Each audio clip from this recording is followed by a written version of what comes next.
Fala pessoal, aqui é o Lucas Kazakevicius. No vídeo de hoje eu vou falar de For Each Loops, que é um assunto que costuma confundir muita gente, mas eu quero mostrar exemplos práticos para vocês, como sempre, e espero que dê mais clareza aí no final do vídeo para vocês, tá bom? Então vamos lá. Vou criar um Geometry, como sempre, já errei, Geometry. Criar um box. E vou digitar for aqui. A gente vê que tem vários tipos de For Each. Tem esse For Loop with feedback. E na verdade eles são todos a mesma coisa. A única diferença é que algum deles, tipo o Connected Piece, traz um Node Connectivity. E a setagem inicial dele muda também. São só presets, mas nada que a gente não consiga fazer por conta própria. Mas vamos lá. Vamos começar com o For Each, For Each Primitive eu quero. For Each Primitive, tá? Então ele vai criar esses dois nodes conectados, e pode ver que já fica diferente dos nodes mais básicos. Ele cria essa cadeia, que nada mais é que isso aqui vai repetir tudo que eu colocar aqui dentro. Ele vai repetir quantas vezes for necessário. Nesse caso ele vai repetir para cada primitiva, né? For each primitive, para cada primitiva. Então o for each end, que é esse node aqui, ele geralmente é onde a gente seta tudo, né? Os parâmetros. Então, ele já setou bonitinho para nós aqui. Piece Elements Primitives. Então, nesse caso, eu não preciso fazer nada. E o Begin é onde a gente consegue o nosso metadata, que eu vou falar depois. E também, né, se a gente quiser trazer outras peças de forma diferente, seria com Begin também. E geralmente a gente puxa os atributos do For Each Begin. Beleza. Então vamos lá, For Each Primitive. Eu vou criar um transform aqui dentro. E um for. Então se eu mexer na escala aqui da nossa caixa, eu vou ver que ele dá o mesmo resultado que o esperado, né? Ele dá o resultado lá fora. E o motivo disso é que mesmo ele estando fazendo a repetição dentro do bloco, o eixo, né, pivot aqui, ele ainda tá de todas as primitivas é o mesmo. Então por isso que a gente não vê diferença, mesmo ele separando essas primitivas. O que eu posso fazer, eu criei um preset já, eu tenho no meu vídeo de presets como criar eles. Então eu vou usar ele. Então ele vai criar um centroide, né. E agora se eu escalar, vejo que é diferente, ele escala sobre cada primitiva, né. Vou deletar e copiar esse node. Então essa é a diferença já, tá? E claro, muitas coisas que podem ser feitas que eu costumava fazer. Eu vou até botar aqui um post-it. Don't do it. Porque tem muita gente assistindo meus vídeos que não fala português e eu vejo as pessoas fazendo perguntas sobre coisas que eu falei. Mas, ok. Eu costumava, por exemplo, quando eu queria criar quando tava começando, eu queria criar um ponto no centro de cada primitiva, eu colocava um for each e fazia um add. E aqui eu colocava um centroid, que funciona, tá? Mas eu vou mostrar porque tem outra forma muito mais fácil de fazer isso. Mas eu quero mostrar o display de pontos aqui. Então, tá aí, ele cria um ponto para cada primitiva. Ou se a gente quisesse deletar, por exemplo, eu criaria um grupo, deixar só os pontos, e criaria um blast desse grupo depois do add, porque o add, né, o grupo foi criado antes do add. Então se eu colocasse aqui grupo 1, ficaria só com os pontos da primitiva. Beleza? Bom, isso é só para ilustrar. Tem uma forma muito mais fácil de fazer, que é por isso que a gente aprende a programar em Vex. Eu joguei um attribute wrangle aqui. E se eu criasse a expressão add point e só fizesse 0 e p, né, que é a posição, o vetor de posição, eu vou ver aqui que ele criou pontos, mas não onde eu quero. Tô vendo aqui pontos tem 8, se eu colocar um número. Mas ele criou, e aqui tem 16, tá? Então ele criou, o que aconteceu? Ele criou um ponto para cada ponto. Esse P aqui ele tá puxando a posição do ponto, porque eu deixei em run over points, tá? O wrangle, o vops e vex, né? Geralmente ele cria, se a gente não fizer em detail, ele é como se fosse, é um loop mesmo, ele faz para cada ponto, para cada primitiva. Então se eu colocar aqui primitives, ele vai criar o ponto no centroid, porque é o centroid, o P, esse aqui acaba sendo o centroid de cada primitiva, beleza? Bom, mas essa aula é sobre for each, então tá. Bom, esse é o for each primitives. Eu tenho for each connected piece. Então, vou colocar. E tu vê que ele cria esse connectivity aqui. Eu vou criar uma cópia das caixas para ilustrar melhor.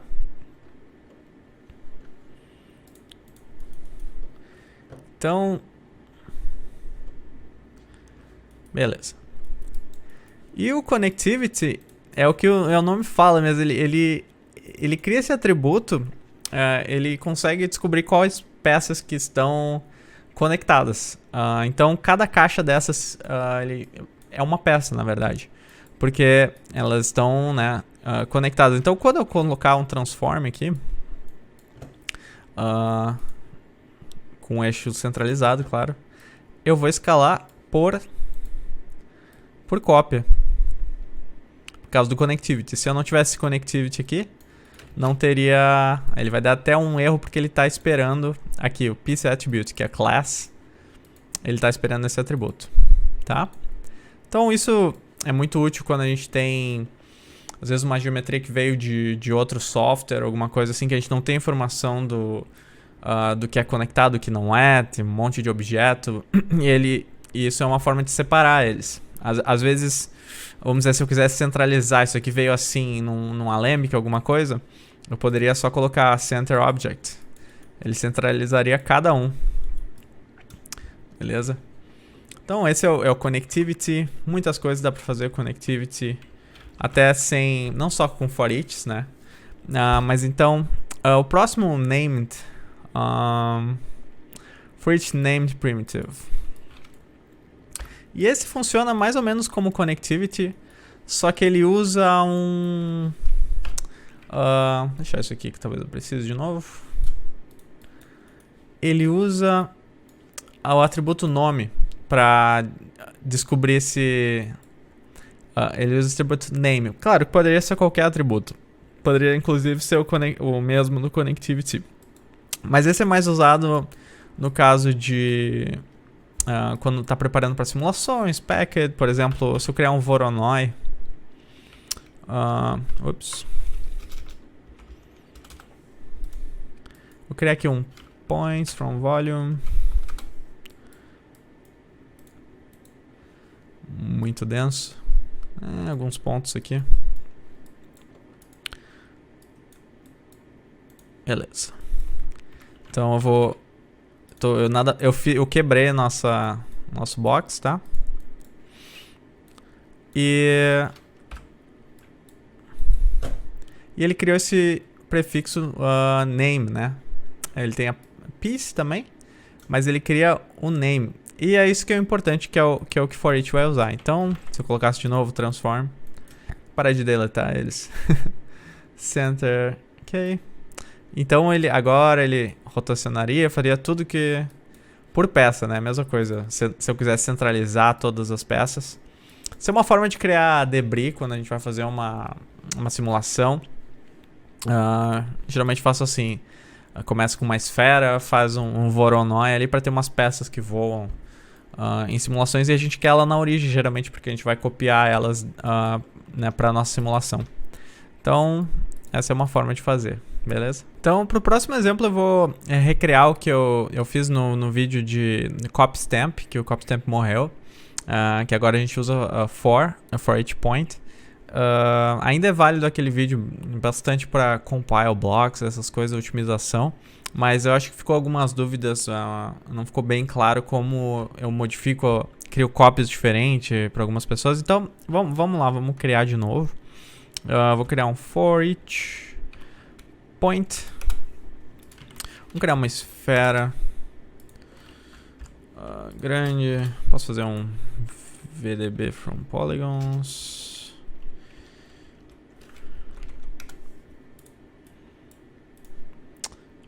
Fog, scatter, tirar relax, que eram 100 pontos no volume, beleza. E eu vou criar 3 coisas diferentes. Vou criar um squab, essa geometria do Houdini, pig head, sempre faz, rubber toy, beleza. Eu vou criar um switch. Switch nada mais é que ele muda baseado no input 0, 1, 0 primeiro, né? 1, 2. Então a gente vai controlar esse switch com um atributo do for each para cada ponto, tá? Então, estou gravando, tá gravando. Então vou criar um copy to points. Vou criar um pack aqui só para ter certeza que ele vai ficar mais leve. E vou plugar o primeiro input, isso. Eu vou plugar os pontos aqui no for each e o copy, o segundo input no begin, tá? E ver que ele encapsula. Então, beleza, a gente tem o funcionando aí nosso copy. E agora, para alterar isso, a gente precisa de um atributo, primeira coisa. Então, eu vou criar com Wrangle, vou criar o atributo tipo. Às vezes ele perde a textura, mas é por causa do pack aqui. Atributo tipo vai ser rand, que é para randomizar baseado no número do ponto. PT_num. E isso me dá um número de 0, né, de 0 a 1. Mas eu preciso de um número de 0 a 2. E também é integer, né? Ele não é um float decimal. Então, eu vou colocar um i aqui para especificar que esse atributo é um integer. E ele vai virar tudo 0. E eu vou multiplicar por 3 aqui. Então, eu vou ver que eu vou ter de 0 a 1. Tá? Beleza. Como eu chamo esse atributo agora? Bom, eu tenho o switch aqui. E uma forma de chamar atributos é a expressão point, tá? Expressão em AgeScript, né? E o point, ela espera aqui um node, que a gente quer puxar o atributo. O número do ponto, que nesse caso vai ser vai ser sempre ele mesmo, né? Porque a gente vai puxar para cada ponto, cada iteração. Iteração, essa palavra não existe. Repetição. Iterate em inglês, né?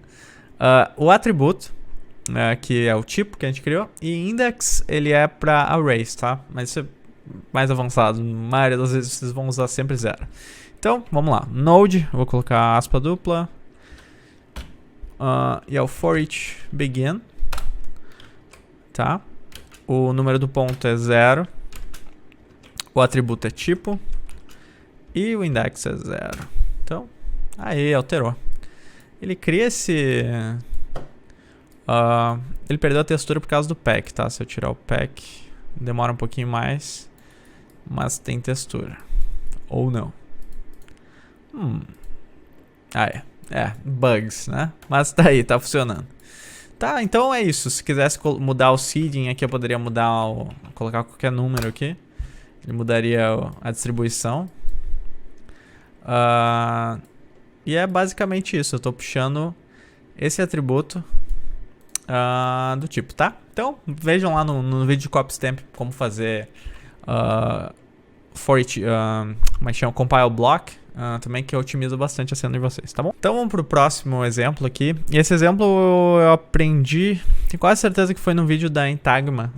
É um canal no Vimeo que eu recomendo bastante, muitos tutoriais legais dele. E vamos fazer um fractal aqui. Posso manter meu copy. Vamos criar do 0 só para ficar bem claro. Vamos lá. Então, vamos criar um box.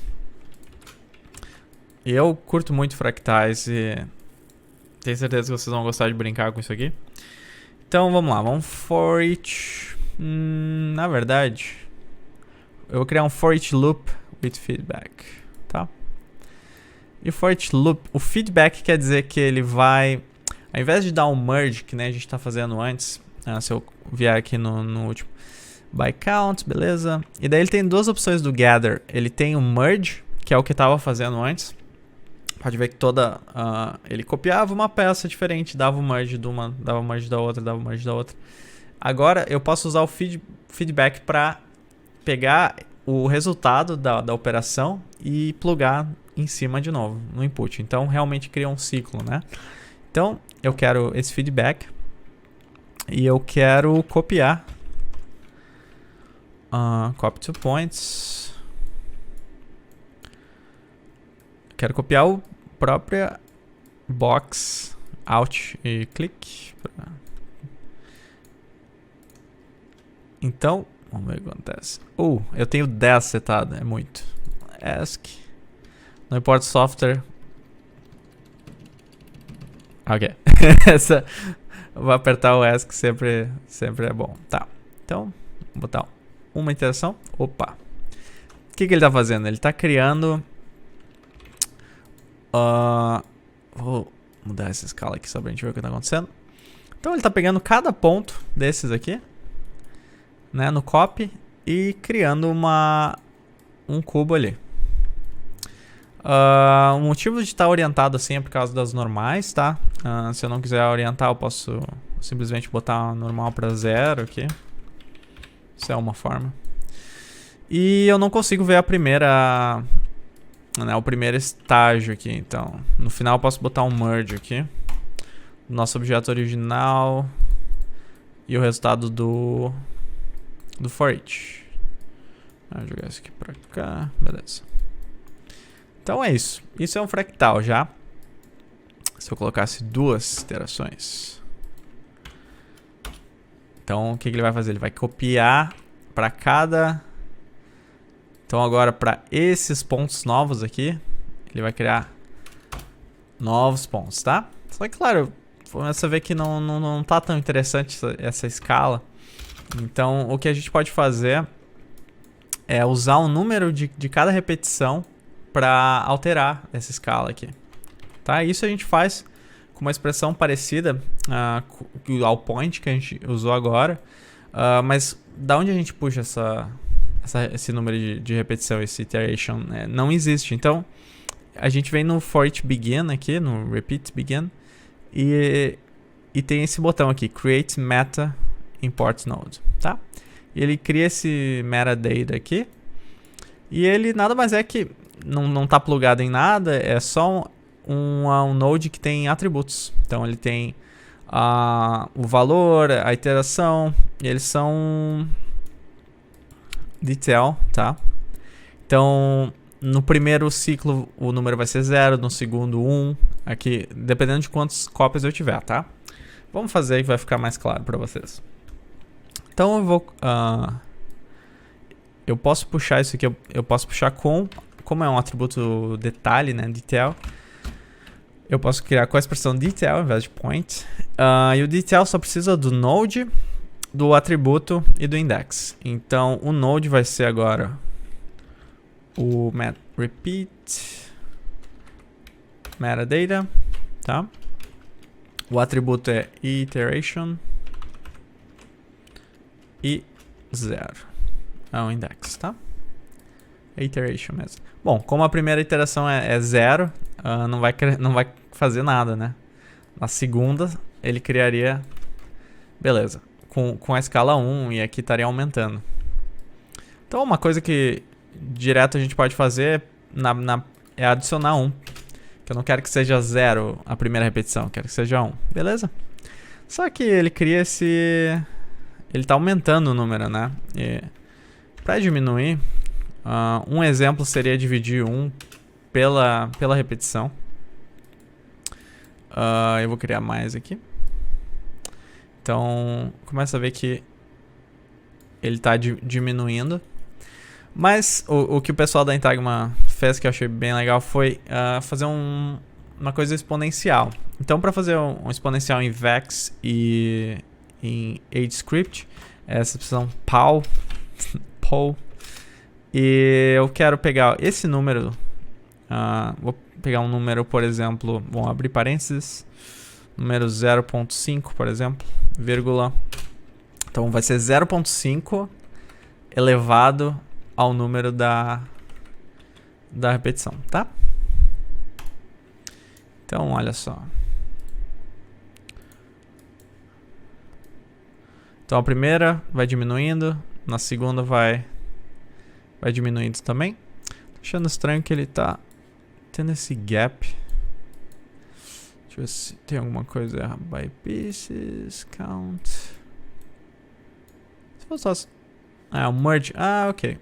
Feedback. Então eu posso usar o merge, sim. Ok, o feedback ele tava... Eu entendi o que tava acontecendo. Ele não tava dando... Ele tava deixando pra trás, né? Não tava dando merge. Ok. Então é isso, é um fractal. Tá? E dependendo desse valor aqui, vai dar outros resultados, tá? E começa a ficar meio chato de alterar nessa expressão aqui. A gente pode apertar Alt e E. Ele abre essa janela. Que também não é muito prático. O que eu geralmente faço aqui são parâmetros. Então eu venho aqui nessa engrenagem. Na primeira opção, Edit Parameter Interface. Eu posso criar 2 floats, por exemplo. Ou um float só por enquanto. Exp, que é o expoente. Tá? Ele vai criar pra gente aqui. E agora eu posso puxar com a expressão channel, né? CH, SH, exp. Ok. Então é 0 no momento. Então fica um controlezinho para essa curva exponencial. E aqui posso aumentar essa... Vamos ver, 5 repetições. Se aumentar esse valor. Então olha só que legal. Claro que eu tenho que tomar cuidado que é exponencial mesmo. Já estamos em 300 mil pontos. Mas é legal. Poderia criar um atributo para esse valor também. 0.5, vamos dizer. Vamos fazer isso. Float. Sei lá. Inicial.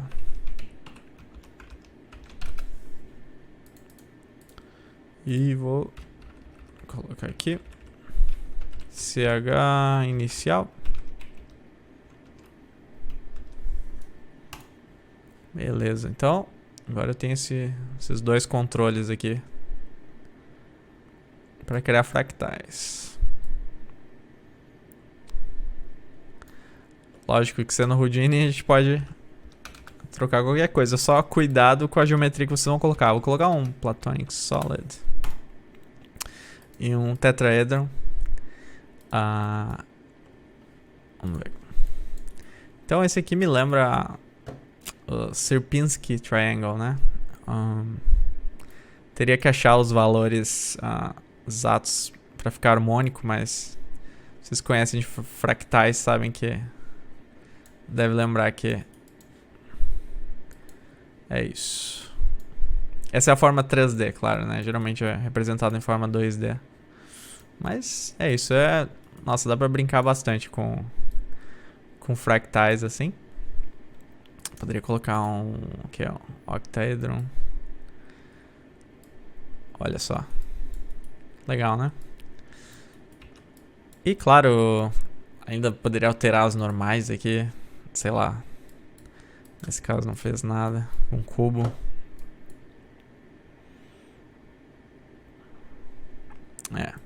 Então isso aqui com certeza valeria botar dentro de um compile block. Porque, olha, já está pesando bastante. Então é isso, vamos ver. Não sei se volta. Voltou. Aí, é por isso. Quantos? 19 milhões de... cuidado com os valores aqui. Nem imaginei que ia dar tanto. Mas é isso. Beleza? Então é isso. Eu quero mostrar mais uma coisa pra vocês, porque é um node novo do Houdini. Beleza, vamos deixar isso aqui de lado. Então, o node que eu quero mostrar é o Detangle, tá? Detangle. Ele é um node, se eu não me engano, em C++ programado. E ele faz parte do novo pacote do Vellum de encontrar colisões. E ele é uma forma barata, assim, de encontrar colisões. Então, vai ter sempre, se vocês olharem no Vellum Solver, vai ter essas opções parecidas assim. Nada mais é que um detangle. Então, para usar ele, vou criar umas curvas aqui. Draw curves. Draw curve. Eu vou criar algumas linhas passando uma por cima da outra, bem. Tá? Não quero atributos. Vou criar um resample. Mais detalhes nos pontos. Mais. Ok. Vamos criar um subdivision curves. Vamos criar um noise. Attribute VOP. Turbulent noise. Adicionar aqui. 3D noise. E Vex. Create input parameters. Ok. Para ficar mais interessante.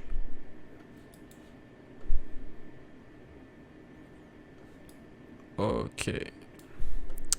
Para ficar mais claro, eu vou criar outro resample, porque esse resample eu quero só para detectar colisões, e vou criar um polywire. Ok. Mais fino. Ok. Então, eu vejo que tem essas intersecções aqui. E eu quero me livrar dessas intersecções usando o detangle, tá? Então vamos plugar o detangle aqui. E ele dá um erro. E o erro é no prev pause. Então, sem posição prévia, tá? Ele precisa saber onde os pontos estavam antes para saber para onde colocar. Então, para fazer isso, a gente pode criar um rest position. Ainda não funciona, mas o rest ele cria esse rest attribute, que é nada mais a posição inicial dos pontos. E eu posso usar esse atributo aqui no previous position. Rest. Então, beleza. Não dá mais erro. Posso aumentar o número de pontos bem drasticamente aqui na real. Então, vamos ver o que ele está tentando fazer. E é um smooth. Ok. Então, a gente vê que ele está tentando, conseguindo até vários pontos romper essa intersecção, mas a gente precisa de mais repetições desse node para ele ser realmente poderoso. Então a gente pode criar um for each. Posso criar um for each number, por exemplo. Na verdade, bom, vou criar só para vocês verem que é a mesma coisa. For each number, ele cria esse metadata. Bom, não preciso disso. E eu vou botar o detangle dentro do for each. E se a gente for ver aqui, nada acontece. Por quê? Vários motivos. Então, primeiro motivo, eu tenho aqui gather method, ele está como merge. Eu não quero, na verdade, toda vez adicionar minhas linhas tudo de novo. Eu quero trabalhar no feedback, né, para cada iteração, tá? Cada repetição, tá? Então já fica mais leve. Nada acontece ainda. Por quê? O input, ele está puxando o input apenas. Então ele está puxando a geometria que vem desse rest. Eu quero que ele puxe o resultado aqui da nossa operação. Então, para fazer isso, eu venho aqui em fetch feedback, tá? E agora sim ele vai fazer várias vezes. Então a gente tem esse atributo thickness aqui também, que é a grossura da linha, né? Aqui eu estou usando, por exemplo, 0.02. Posso colocar esse valor aqui, 0.02, tá? E weight é o quanto que ele vai fazer para cada repetição. E aqui a gente vê, na primeira vez ele vai cada vez tentando mais. E é sempre um equilíbrio entre o thickness, né? E eu tô vendo o resultado final também, a gente vale tentar ver aqui. Então, é um equilíbrio. Vamos aumentar esse thickness aqui. Não, muito. Menos, então. Você pode ver que ele vai refinando. Vou botar 50 aqui, vamos ver.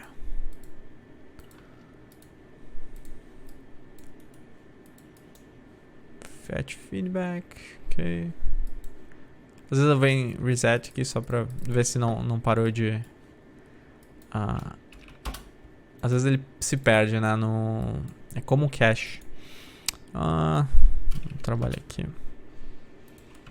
Wait pra 1. Bem sensível. Eu não tô gostando dessa colisão. Sabe o que eu vou fazer? Colocar o smooth dentro do nosso loop. Então cada iteração ele tenta o detangle, faz o smooth e é bem interessante. Acho que de repente eu tô com muitos pontos aqui também. Aí. Clássico menos é mais, né? Então, vamos lá. Iteração na original, 0. Repetição 0. E vamos cuidar aqui nessa área. Olha só. Ele vai refinando, refinando. Até que ele consegue resolver a colisão. Tá? Então é um node muito poderoso pra... Nossa, quantas vezes eu não tive que criar um espaguete assim e queria ter uma forma mais fácil de resolver essas intersecções, né? E ainda tá por vir muitas coisas criativas ainda a se usar essa técnica, mas eu só queria deixar aqui pra vocês que é uma forma bem interessante de resolver intersecções. E olha só, vários lugares funcionam, tá bom? Então espero que tenham gostado do vídeo de hoje. Qualquer coisa deixem dúvidas aí nos comentários, ou fazer o melhor para responder sempre. Tá bom? Muito obrigado, galera. Valeu.